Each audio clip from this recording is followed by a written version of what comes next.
There's a peculiar silence that creeps in after midnight when the streets are emptied of everything but the whisper of traffic lights switching colors for no one. It is in those hours, under the pale exhaustion of electric lamps, that I sometimes imagine myself confessing this aloud. Monkhood aside, I avoid romance. Not like a man avoids broccoli. Actually, I love broccoli. Or daily hour-long phone calls with telemarketers, but like a man avoids fire, knowing full well it would both warm and consume him. I'm not incapable of affection. If anything, I'm overqualified. I could spill tenderness like $12 wine, well, $20 after Canadian taxes. Soak a life in it, drown in it with pleasure. I can imagine the notes written in margins, a cigarette break shared on a balcony, the warmth of a palm against mine in a theater where neither of us particularly cares about the movie, just about an excuse to sit in a dark room together, sharing a longish moment in time. I can imagine all of it too vividly, and that is precisely why I abstain. Romance is not gentle, it enters like a guest and lingers like an occupying army stealing your spices and gold. It wants not just your time but your furniture. It leaves toothbrushes like territorial flags, strands of hair like fine print contracts. And I who guard my solitude with the suspicion of a miser watching his low denomination coins, cannot tolerate such trespass. My solitude is poorly lit, cluttered with strange obsessions and half-written projects, but it is mine. I can eat cold pizza at 2 in the morning without commentary, be mesmerized by memories both sacred and ridiculous without apology, wander my apartment naked while holding debates with myself about whether to finally buy a $200 My Shiranui figure.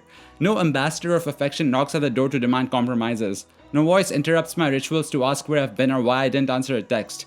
Love would change that. Love would demand new architecture, a redesign of my shabby, decaying estate.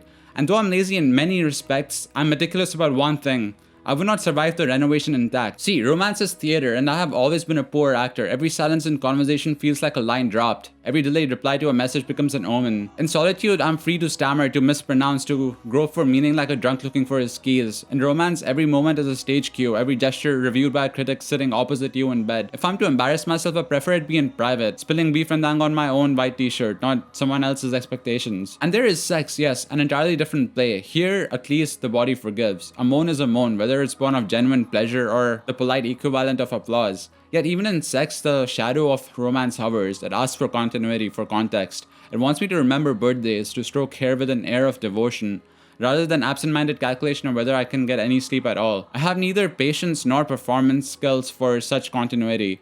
I'm a man who comes too quickly in sentiment and way too late in all other ways, teetering on never. I'm flushed with affection one moment, distracted the next, like a faulty faucet that spits warmth and then sputters dry. And romance does not forgive such inconsistency. I'm in love with possibility more than reality. Romance collapses possibility into fact. It replaces maybe with is, someday with today. And I'm greedy for maybes. The potential of the big titty goth girl with the same exact love for Tim Robinson and Nathan Fielder as me. They shimmer brighter than commitments. Avoidance keeps my life porous, unfinished, full of corridors I have not yet explored. To couple myself would be to seal off doors, to decide on a floor plan. And I cannot abide architecture so permanent when I still enjoy knocking down walls at random. Of course, the irony is that avoidance is its own form of permanence. I have been so consistent in it that it's hardened into identity. I'm no longer merely avoiding romance, I'm the one who avoids romance. It has become a title, a shield, perhaps even a fetish. Some people are into leather, I'm into solitude. Still, I'm not immune to contradiction. There are nights where I imagine another body beside mine, the scent of shampoo and sweat mingling, the steady sound of someone else's sleep anchoring me against the abyss of silence. I imagine it and I ache. Then almost immediately I recoil, remembering the negotiations, the compromises, the slow erosion of my selfish rituals. And I laugh. Not because it's funny, but because laughter is my strongest defense. Romance has always seemed to me like fire in a fireplace, alluring, necessary for warmth, but requiring constant stoking and vigilance lest it sputter out or set the curtains aflame. I've watched friends fall into it with the kind of enthusiasm reserved for cults and pyramid schemes, their eyes bright, their voices manic with devotion. They just get me, they declare, like prophets returning from the desert. And for a while they glow, skin better, posture straighter, as if love were not merely emotional but dietary. But wait a few months, their faces grow tired, their words clip, and the glow fades into a grey of obligation. They've discovered what every romantic eventually must. Love's magic is inseparable from its maintenance. And I, lazy disciple that I am, want the miracle without the upkeep. I don't trust myself with maintenance, my plants die. My fridge contains condiments from 3 postal codes ago.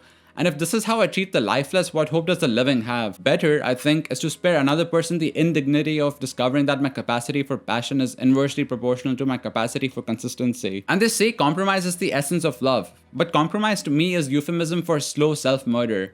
It is the careful sanding down of one's edges until you fit neatly into someone else's palm. And I have grown too fond of my jaggedness to submit to that process. I know myself. I like silence in the mornings, preferably shaken only by the sound of coffee brewing.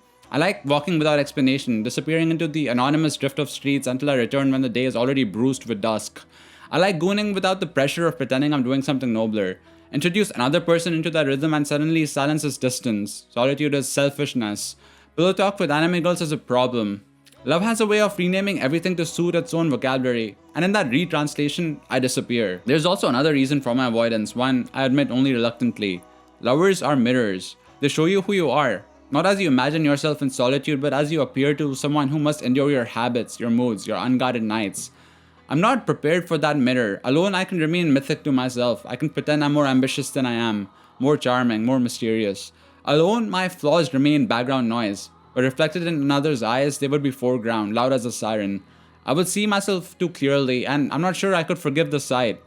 Avoiding romance then is also avoiding evidence. It is easier to believe you are whole when no one has had the chance to notice your cracks. None of this is to suggest that I live in purity. I'm not the greatest monk, to say the least. I'm as absurd as any man, perhaps more so. There are nights where I curl into bed with the phone lit against my face, scrolling through an endless parade of bodies and bios, pretending I'm only browsing when in fact I am begging silently for distraction. There are mornings when the loneliness hits not as poetry but as logistics. Who will drive me to the airport? Who will feed me soup when I'm sick? Who will laugh when I announce, unprompted, that I once masturbated to the memory of a woman demolishing 3 Costco hot dogs in one sitting? I laugh at myself often. Better to laugh than to collapse beneath the weight of contradiction. I preach avoidance, but I practice yearning. I make solitude into scripture, but I smuggle desire into the footnotes. I tell myself I'm free, but freedom sometimes feels indistinguishable from exile. And yet I persist. Because for every pang of absence, I remember the suffocation of presence. The petty arguments, the negotiations disguised as tenderness, the way passion withers into duty. I would rather ache with loneliness than suffocate with companionship. So, what does this stubborn romantic avoidance say about me? That I'm selfish? That I'm cowardly? That I'm devoted to my own myth of independence, unwilling to test its fragility? That I'm so in love with the idea of myself I can't risk contamination? Yes, to all of those. And also that I'm honest. Honest enough to admit I can't bear the compromises required. Honest enough to laugh at the absurdity of my own double standards. Honest enough to choose exile when every chorus insists on belonging. Romance is both a temptation and a trap. I'm not brave enough to embrace it, nor foolish enough to pretend I don't want it. I hover on its edges like a man standing outside the party he was never invited to. Listen to the muffled thrum of music through the door, too proud to knock, but too curious to walk away. And here I must admit another truth. My avoidance is fear in disguise. Fear of losing myself in another. Fear of being ordinary, reduced from myth to man. Fear of being seen fully and not liked. Fear, most of all, of trying and failing. For solitude, at least, can be framed as choice. Romance, if it fails, is a verdict. I don't want a verdict. And so I dress my fear in nobler clothes. I call it independence, self-knowledge, even strength. But beneath the fabric, it is trembling all the same. The joke, of course, is that none of this excuses me from the absurd human need for connection. I can rationalize, intellectualize, romanticize my solitude as much as I like. But the body betrays me. The groin doesn't care about poetry. The heart does not care about fear. I'm left caught in contradiction. A man who avoids romance but can't avoid desire. Who worships solitude but sneaks yearning into the back pews.